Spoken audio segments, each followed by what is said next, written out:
happened is that during this semester, we've had a lot of young women and a few men that are actually rolled their sleeves up to be a part of our domestic violence work group. And they're the ones who actually did all the research that went inside this program. These are students from Capital Community College that have interned with us to work on this project. Can you all stand up and just wave your hands in the back?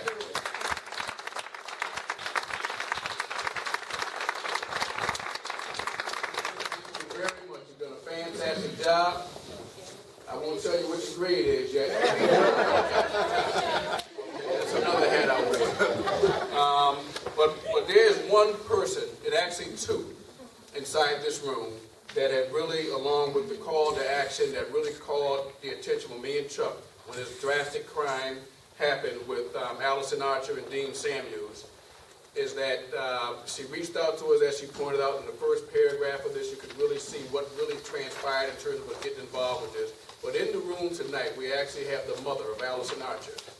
And I want to acknowledge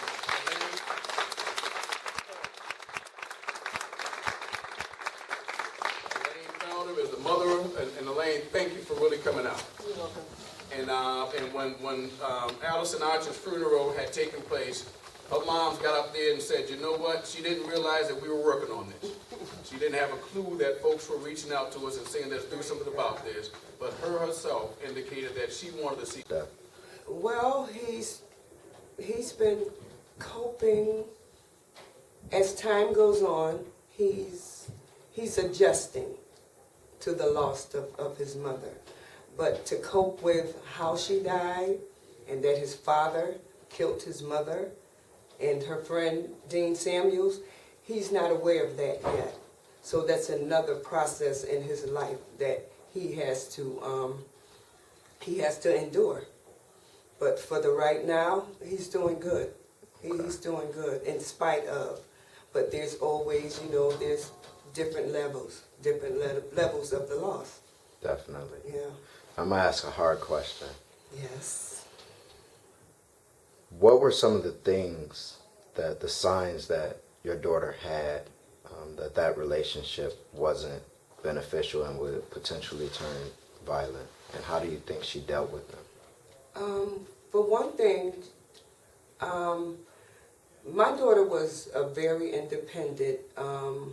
She was a very independent young lady, and she was taught. She handled her business as an adult, and I believe she did everything she could do to prevent this situation from happening, but the one thing she didn't do was to speak out and tell someone what was actually going on. She did tell the Hartford police, but they failed to protect her because she did everything as far as protective orders and what is the other things you have? Protective orders, and she was divorcing him that Monday. So she knew it wasn't going to work. It just wasn't going to work because he was slacking as far as his half as a man, as a father, and as a husband. So she tried to handle the situation the best way she saw fit as a woman, a wife, and a mother. And I shared with her, if you guys are not getting along, at least stay in communication. Connecticut.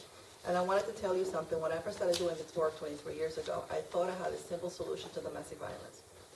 I thought I was going to talk every woman to come into the shelter. I was going to make everything okay. She was going to leave, and everything was going to be great. And I learned very quickly that that wasn't the case. One of the women that I worked with in a family court was murdered shortly after she got a restraining order. And I talked to myself for days trying to figure out what did I do wrong, what else could I have done.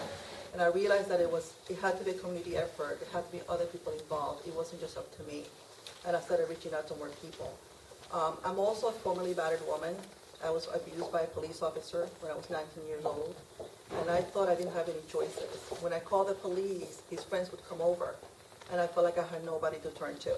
So I also decided to focus on the systemic issues that we have around domestic violence. Look at the police department, the courts, DCF, for example, and making sure that they have the right policies and practices to make sure that women are safe. Many women stay in abusive relationships because they're too afraid to leave, because because there are no resources out there. There's no support, no resources. So when they leave, they're often asked, why didn't you leave? Why did you stay for so long? And they're still re-victimized. Therefore,